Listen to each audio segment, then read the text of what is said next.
الحمدللہ رب العالمین والصلاة والسلام علی حبیبہ محمد وعلی آلہ واصحابہ اجمعین۔ اعوذ باللہ من الشیطان الرجیم، بسم اللہ الرحمن الرحیم۔ گردش ایام دنوں کو بار بار لاتی رہتی ہے، وقت بدلتا رہتا ہے۔ الحمدللہ ہجری سال کا پہلا مہینہ محرم الحرام شروع ہو چکا ہے۔ اسلام کی ساری تاریخ ہی شہادتوں، قربانیوں اور ایثار کی تاریخ ہے۔ اسلام کی بنیاد اللہ کی رضا پر اور اللہ کے رسول صلی اللہ علیہ وآلہ وسلم کی رضا پر اپنی آرزو، اپنی تمنا، اپنی خواہشات، اپنی آنا کو قربان کر دینے کا نام ہے۔ اور مسلمانوں نے جس طرح سے جان نثاری کا ثبوت دیا عہد رسالت اللہ صاحب الصلاۃ والسلام سے لے کر آج تک اقوام عالم میں اس کی مثال نہیں ملتی۔ یہ جذبہ حریت، یہ جذبہ ایثار، یہ جذبہ قربانی، یہ کیا شے ہے؟ یہ ایک جذبہ ہے جو محمد الرسول اللہ صلی اللہ علیہ وآلہ وسلم کے قلب اطہر سے نصیب ہوتا ہے، اور وہی لوگ اس سے سرفراز ہوتے ہیں جو حضور اکرم صلی اللہ علیہ وسلم کے سینہ اطہر سے انوارات و برکات اپنے دل میں، اپنے سینے میں وصول کرتے ہیں۔ انسان جانتا ہے کہ اسے موت آنی ہے، اسے یقین ہے، اور وہ روزمرہ اپنے ارد گرد، اپنے گھر میں، اپنے خاندان میں لوگوں کو مرتے دیکھتا ہے۔ اس کے باوجود اس کی ساری کوشش جان بچانے کی ہوتی ہے۔ یہ کیسی عجیب بات ہے کہ ایک گوشت پوشت کا زندہ انسان اور وہ جان لٹانے پہ تیار ہو جائے۔ یہ ایک جذبہ جسے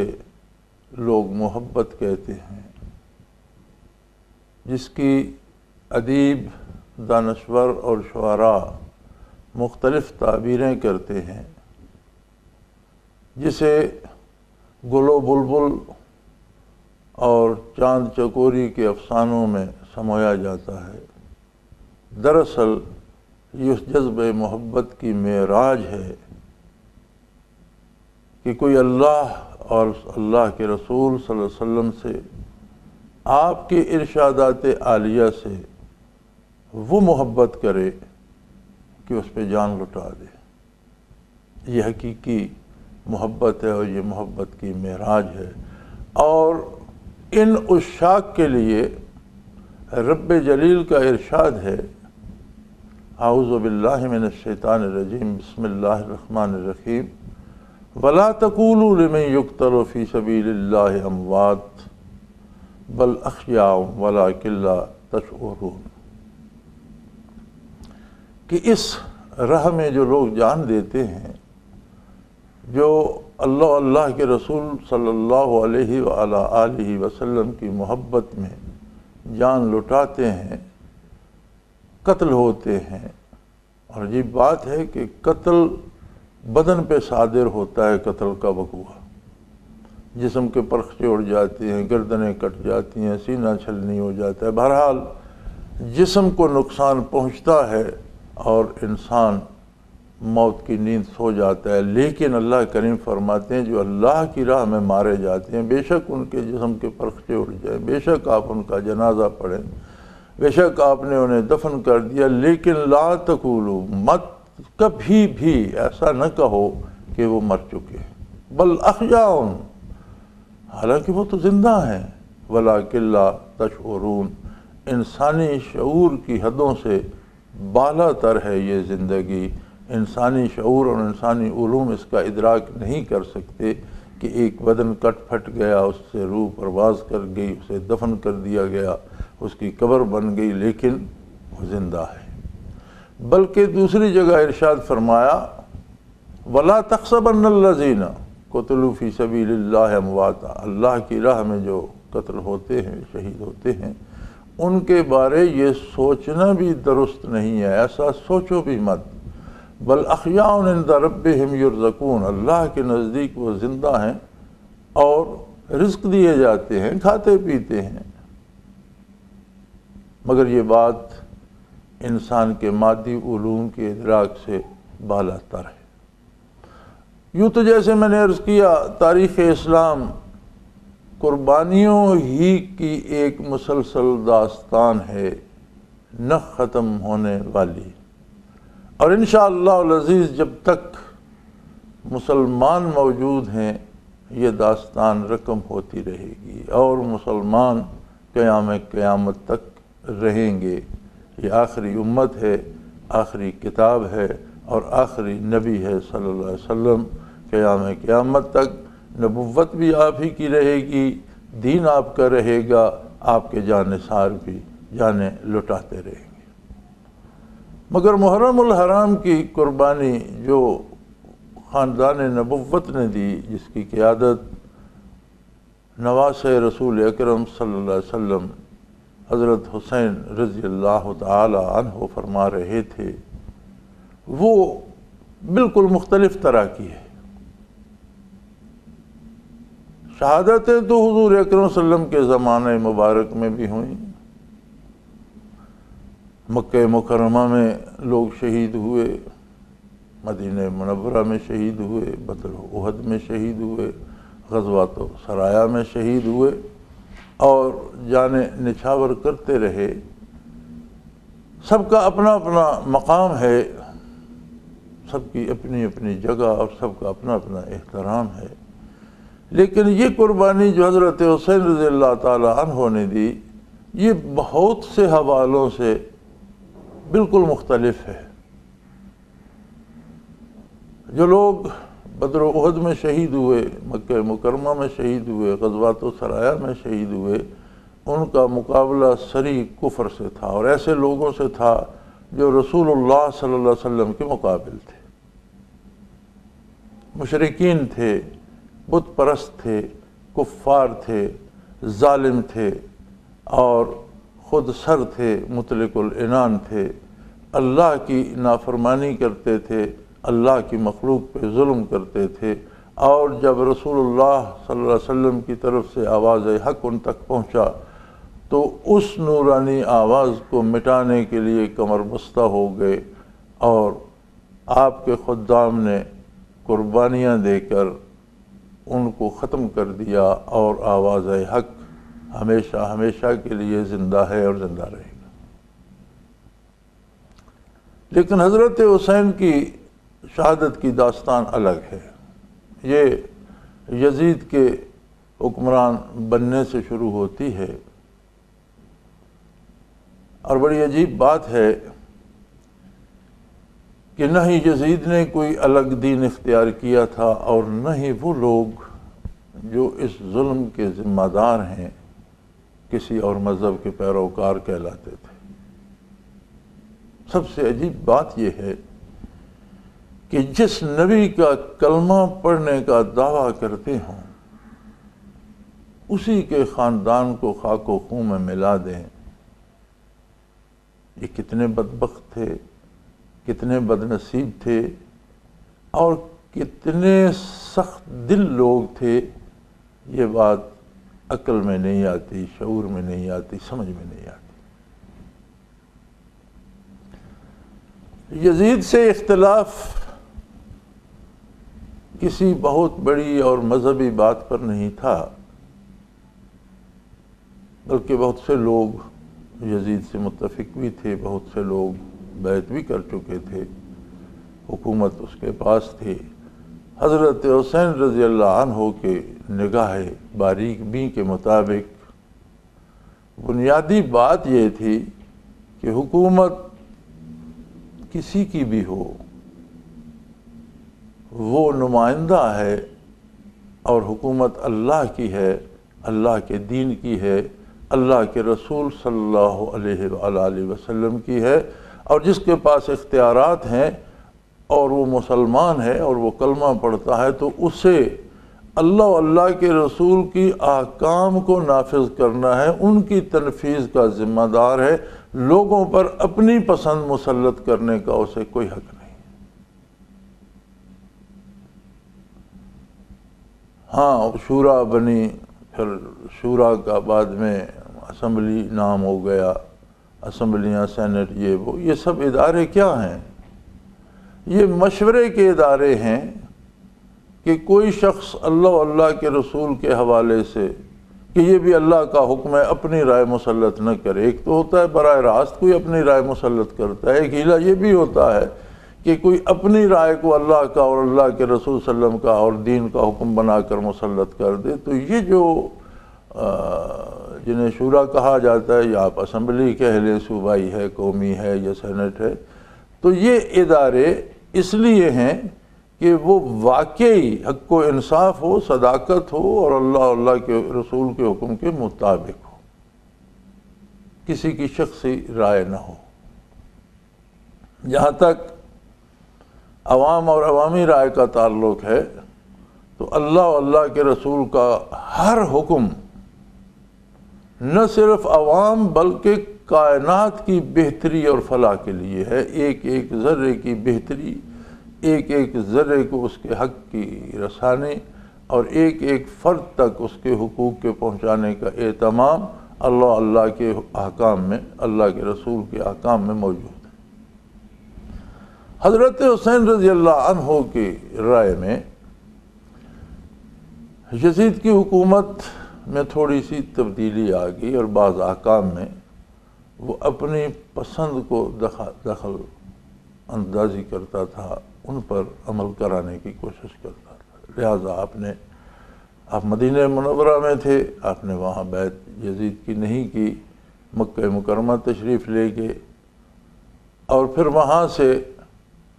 کوفے کو روانہ ہوئے۔ کوفہ دراصل حضرت علی کرم اللہ وجہ الکریم کا دارالخلافت بھی تھا اور آپ کا گھر بھی تھا۔ حضرت حسین رضی اللہ عنہ، اگر میری رائے میں، ہر ایک بندے کی اپنی رائے ہے اور کسی کو اختلاف کرنے کا حق حاصل ہے، جو میں سمجھتا ہوں، میری رائے میں حضرت حسین رضی اللہ عنہ جنگ کے ارادے سے روانہ نہیں ہوئے، محض اپنے دولت قدے پہ تشریف لے جانا چاہتے تھے، اس لیے کہ آپ کے ساتھ اہل و عیال بھی تھے، بیویاں اور بچیاں بھی تھیں، ننھے بچے بھی تھے، سارا خاندان تھا، اور غلام اور خادم اور اپنے محافظ جو ضرورت کے مطابق ساتھ تھے، ورنہ نواسۂ رسول ایام حج میں مکہ مکرمہ میں تھے۔ اگر آپ اعلان جنگ فرماتے تو آپ کی ہستی ایسی نہ تھی کہ آپ صرف 72 آدمیوں کے ساتھ کربلا میں پائے جاتے، آپ کے ساتھ بھی ایک جمع غفیر ہوتا۔ میری ذاتی جو میں نے سمجھا ہے، جو میرے مطالعہ میں ہے، وہ یہ ہے کہ آپ کوفہ کو روانہ ہوئے، اور اس میں اہل کوفہ کی ایک سازش بھی تھی کہ ان سب نے یہ فریاد بھی کی کہ ہم اس معاملے میں یزید کا ساتھ نہیں دینا چاہتے، اور ہم نہیں چاہتے کہ کسی کی مرضی اللہ کے بندوں پر مسلط ہو۔ آپ تشریف لائیے، آپ بھی یہی چاہتے ہیں، آپ تشریف لائیے، ہم آپ کے خادم ہیں۔ لیکن اس کے باوجود آپ جنگ کے لیے روانہ نہیں ہوئے تھے۔ آپ کوفہ کے قریب پہنچے تو عجیب بات یہ ہوئی کہ کوفے میں نیا گورنر حکومت نے بھیج دیا، اور گورنر نے جب لوگوں کو پریشرائز کیا تو وہ اپنی بات سے پھر گئے، اور حضرت حسین رضی اللہ عنہ کو روکنے کے لیے انہی کوفیوں کی ایک فوج بن گئی، کوفہ سے ہی فوج آئی جس نے کوفہ پہنچنے سے پہلے حضرت حسین رضی اللہ عنہ کو راستے میں روک دیا۔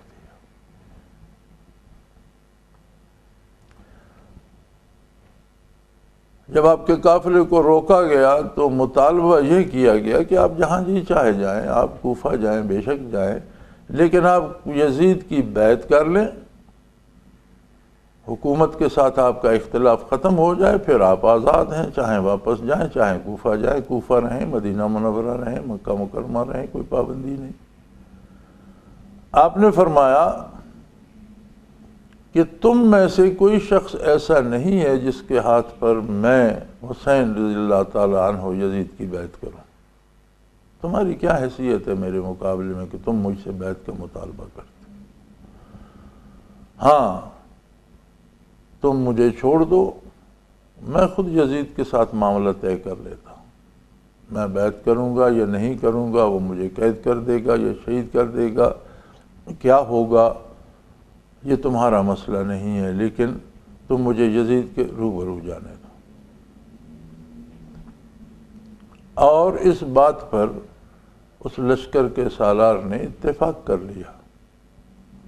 چنانچہ آپ کوفہ جانے کی بجائے جہاں روکا گیا تھا وہاں سے دمشق کو روانہ ہو گئے،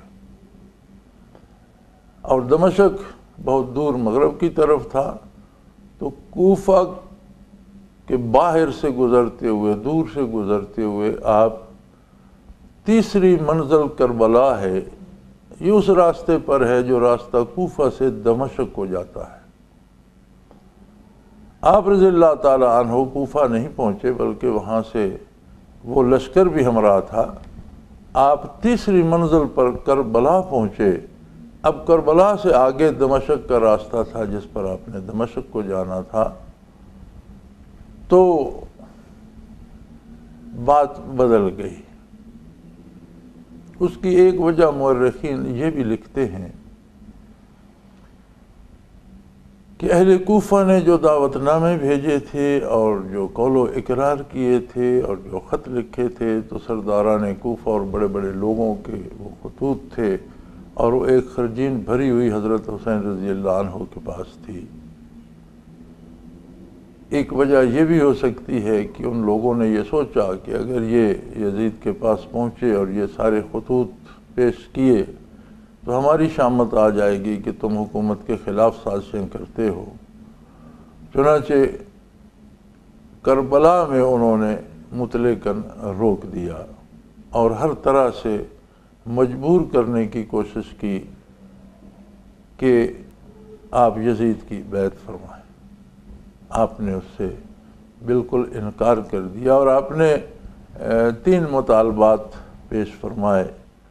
کہ یا تو جس طرح ہم چلے تھے مجھے یزید کے پاس جانے دو، وہاں جو ہوگا وہ دیکھا جائے گا، اگر اس بات پہ تم راضی نہیں ہو تو مجھے واپس جانے دو، میں مکہ مکرمہ سے یا مدینہ منورہ سے جہاں سے آیا ہوں میں واپس چلا جاتا ہوں۔ اگر اس پر بھی راضی نہیں ہو تو مجھے ریاست اسلامی کی سرحد پر جانے دو، میں وہاں جا کر جہاد میں مشغول ہو جاؤں گا اور ان لشکروں کے ساتھ شامل ہو جاؤں گا جو جہاد کر رہے ہیں۔ لیکن اس وقت سالار ابن زیاد تھا، اور یہ بھی اس پہلے سالار جس نے آپ کا راستہ روکا تھا اسے بدل کر اس کی جگہ اسے بھیجا گیا کہ یہ زیادہ متشدد آدمی تھا۔ اس نے سرے سے انکار کر دیا کہ سوائے بیعت یزید کی آپ کے پاس کوئی دوسرا راستہ نہیں۔ اب یہاں دیکھنے کی بات یہ ہے کہ ایک طرف آپ کے ساتھ خانوادہ رسول ہے، جگر گوشہ رسول کے ساتھ چمنستان رسول کی کلیاں اور ننھے ننھے شگوفے ہیں، پردہ دار بچیاں ہیں، رسول اللہ صلی اللہ علیہ وسلم کی نواسیاں ہیں، اور خاندان ہے، بچے ہیں، جوان بھی ہیں اور ننھے بھی ہیں، اور چند خدام ہیں ہمراہ۔ آپ کے پاس کوئی لشکر نہیں کہ آپ ایک مسلح اور سرکاری لشکر کے ساتھ جنگ کا اعلان فرما دیں۔ اگر بیعت کر بھی لیتے ہیں تو کوئی لا الہ الا اللہ محمد الرسول اللہ صلی اللہ علیہ وسلم کے خلاف تو کچھ نہیں ہو رہا، قرآن تبدیل نہیں کیا گیا، احکام تبدیل نہیں کیے گئے، نمازیں وہی ہیں، روزے وہی ہیں، سب کچھ وہی ہے، تو پھر اتنی کیا وجہ تھی کہ آپ نے یہ سب کچھ قربان کرنا منظور فرما لیا اور بیعت سے انکار کر دیا؟ دیکھیں ایک سوال اور پیدا ہوتا ہے، حضرت حسین رضی اللہ تعالی عنہ نے بھی تو اس طرف نگاہ فرمائی ہوگی کہ کل عرصہ محشر میں اگر رسول اللہ صلی اللہ علیہ وسلم نے یہ سوال فرمایا کہ حسین تم نے اپنی جان تو دی لیکن میرے سارے خاندان کو وہاں بھوکا پیاسا دشت و صحرا میں کیوں تہ کروا دیا؟ اگر یہ پوچھا جائے تو کیا جواب ہوگا حضرت حسین رضی اللہ عنہ کے پاس؟ یہ بات سمجھنے کی ہے۔ ہم جو 15ویں صدی میں جی رہے ہیں، ہم سمجھتے ہیں کہ جی نماز پڑھ لی جائے، روزہ رکھ لیا جائے، زکوٰۃ دے دی، حج کر لیا، تلاوت قرآن کی کرتے ہیں ہم، بس دین کا حق ادا ہو گیا۔ نہیں، دین محمد الرسول اللہ صلی اللہ علیہ وسلم کی ایک ایک ادا کا نام ہے، ایک ایک سنت، ایک ایک حکم کا نام ہے، اور جہاں بھی حکم عدولی ہوگی اور کوئی اپنی پسند کو داخل کرے گا وہاں دین قتل ہوگا، دین کو زخم لگے گا۔ اور اسلام یہ ہے کہ مسلمان وہ زخم سینے پہ لے، دین پہ نہ لگنے دے۔ چنانچہ حضرت حسین رضی اللہ عنہ نے یہ فیصلہ فرمایا کہ اگر نانا کریم نے پوچھا تو میں عرض کروں گا کہ میں نے آپ کے شریعت مطہرہ میں کسی الف بے جیم کی رائے کو داخل ہونے کا راستہ نہیں دیا، میری اس ادا پہ خوش ہوں گے، مجھے انعام سے سرفراز فرمائیں گے، اس لیے کہ حضور اکرم صلی اللہ علیہ وسلم نے ساری زندگی دنیا کا ہر دکھ سہا۔ ارشاد نبوی کا مفہوم ہے کہ تمام انبیاء کو تکالیف پہنچی، تمام انبیاء کو دکھ دیے گئے، لیکن جتنی تکلیفیں مجھے دی گئیں اتنی تکلیفیں کسی نبی کو نہیں دی۔ گویا زندگی عالی میں اور دنیا دار فانی میں جتنا قیام حضور کا رہا، آپ نے اپنی جان عزیز پر بھی دنیا کے تمام دکھ سہے، مگر دین کو سورج کی طرح روشن اور سورج سے زیادہ روشن اور واضح کر کے دنیا پہ نافذ فرمایا۔ یہی ادا حضرت حسین رضی اللہ عنہ نے میدان کربلا میں اپنائی، اور آخر میں جب آپ نے سمجھا کہ کوئی ذریعہ نہیں ہے تو کربلا میں آپ نے خطبہ دیا اور لوگوں کو بتایا کہ آپ جانتے ہیں میں کون ہوں، آپ جانتے ہیں کہ میں دوش رسول کا سوار ہوں، میں نبی کریم محمد الرسول اللہ کا جگر گوشہ اور آپ کا عالی خون ہوں، آپ کی نسب ہوں، اور یہ بھی آپ جانتے ہیں کہ میں حق پر ہوں اور حضور کی ایک ایک ادا کی حفاظت میرا ذمہ ہے، اور آپ یہ بھی جانتے ہیں کہ میں اس بات پر اختلاف کر رہا ہوں کہ دین برحق میں اور حکمرانی میں، دین میں، اللہ کے احکام میں، اللہ کے حبیب کے احکام کے مقابلے میں کوئی شخص کا کتنا بھی بڑا ہو، اس کی رائے کی کوئی اہمیت نہیں، اور اسے اس میں داخل نہیں ہونے دیا جائے گا۔ اس کے باوجود تم لوگ میرے قتل کے در پہ ہو اور تم میرا ساتھ نہیں دے رہے ہو۔ آپ کا خطبہ سن کر خوش نصیب لوگ جو تھے وہ لشکر یزید سے لشکر حسین میں آئے، بلکہ لشکر یزید کا ایک بہت اعلیٰ سردار اور سالار حر رضی اللہ تعالیٰ عنہ حضرت حسین کے ساتھ شامل ہو گئے اور انہوں نے لڑنے کا حق ادا کر دیا۔ جنگ ہوئی، اور جنگ تو جنگ ہوتی ہے، لیکن یہ جنگ، اس میں دو باتیں جنگ میں بھی عجیب تھیں کہ ایک طرف سرکاری اور تیار شدہ اور مسلح پوری طرح سے لڑائی کے دو پیش سے آگاہ لوگوں پر لشکر تھا، اور دوسری طرف 72 افراد جن میں بچے بھی تھے جو شہید ہوئے، اور خانوادہ نبوت تھا، پردہ دار بچیاں اور خواتین تھیں۔ لیکن جنگ ہوئی اور خوب ہوئی، بڑی جم کر ہوئی، اور حضرت حسین رضی اللہ عنہ سمیت ایک ایک فرد جو خاندان رسول کا تھا اس نے جام شہادت نوش فرمایا۔ جو خدام ساتھ تھے انہوں نے جام شہادت نوش فرمایا، اور سینوں پہ زخم کھائے، کسی فرد نے اس جنگ میں پیٹھ نہیں دکھائی۔ ایک ایسا خونی شگاف اسلام میں داخل ہوا، دین میں ایک اتنا بڑا شگاف پڑ گیا اس خونی منظر سے، جو نہ آج تک پر ہوا ہے اور شاید کبھی بھی پر نہیں ہو سکے گا۔ مسلمانوں میں ایک نہ ختم ہونے والے اختلاف کا دروازہ کھل گیا، اور اتنا بڑا اختلاف ہوا کہ اب تو شاید اس کے پر ہونے کا سوچا بھی نہیں جا سکتا۔ لیکن ہمیں دیکھنا یہ ہے بنیادی طور پر، خواہ کوئی کسی مکتب فکر سے تعلق رکھتا ہو، اسے دیکھنا یہ چاہیے کہ حضرت حسین رضی اللہ عنہ نے اتنی عظیم قربانی کیوں دی۔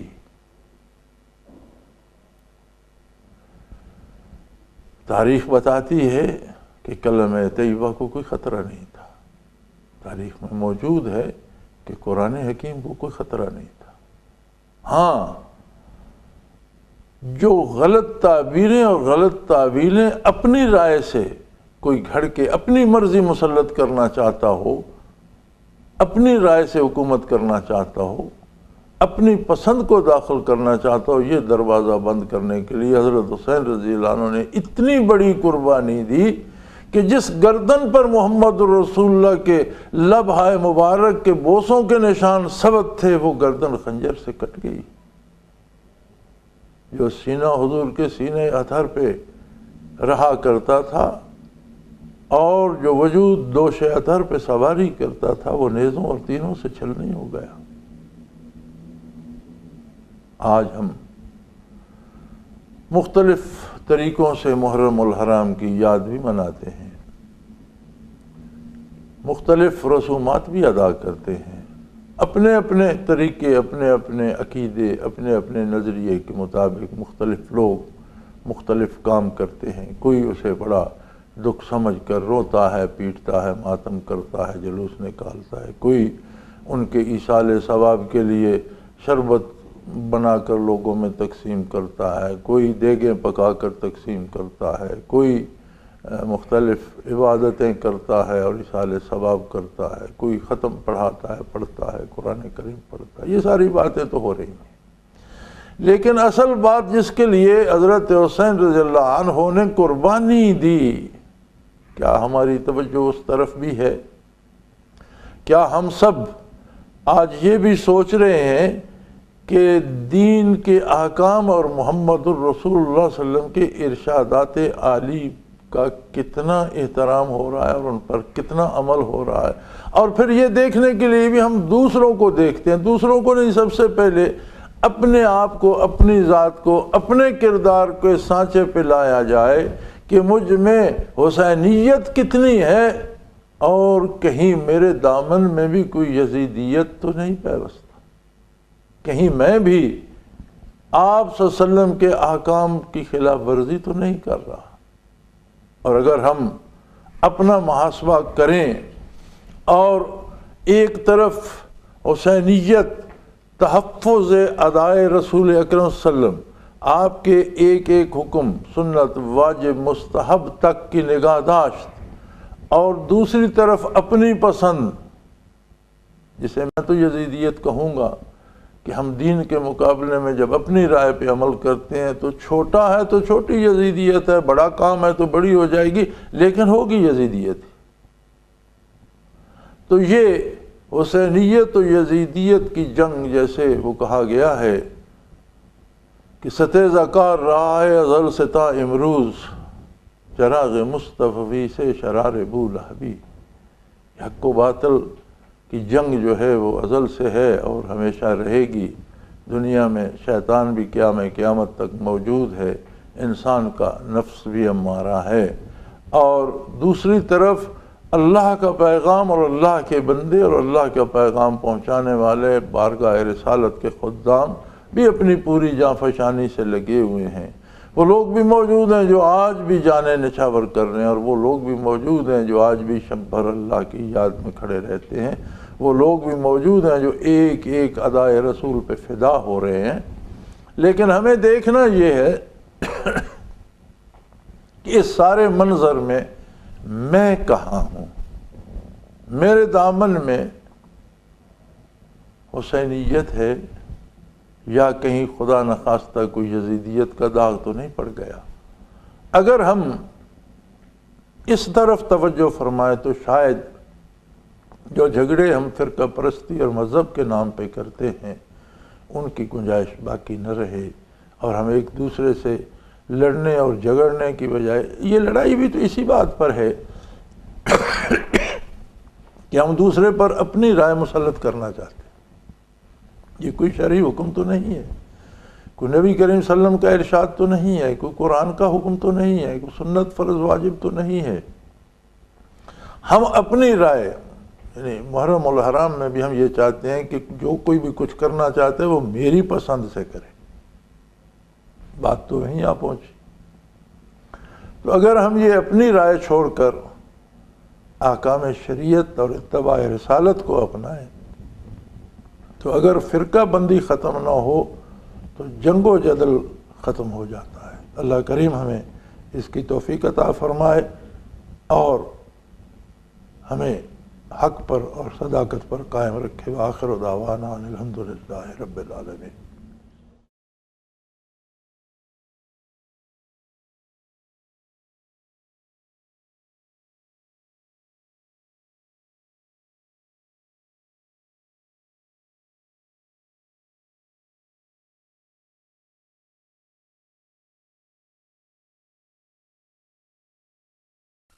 وہ تمام احباب جو اسلام کی طلب رکھتے ہیں ان سے گزارش ہے کہ دارالعرفان منارہ ضلع چکوال میں امیر محمد اکرم آوان صاحب کے خطابات سے مستفید ہوں۔ وہ ہر جمعے کو نماز سے پہلے بیان فرماتے ہیں۔ ہر ماہ کی پہلی اتوار کو ماہانہ اجتماع ہوتا ہے جس میں آپ خصوصی خطاب فرماتے ہیں، اور پاکستان کے چاروں صوبوں سے احباب اس اجتماع میں شرکت کرتے ہیں۔ اس کے علاوہ یہاں سال میں 2 مرکزی اجتماعات بھی ہوتے ہیں، ایک رمضان المبارک میں اعتکاف کا اجتماع اور دوسرا جولائی اور اگست میں 40 دن کا اجتماع ہوتا ہے جس میں روحانی تربیت کی جاتی ہے۔ اپنا خون سیماب دے کر اتنا ہم کر جائیں گے، نام آقا کا چمن میں پھر رقم کر جائیں گے۔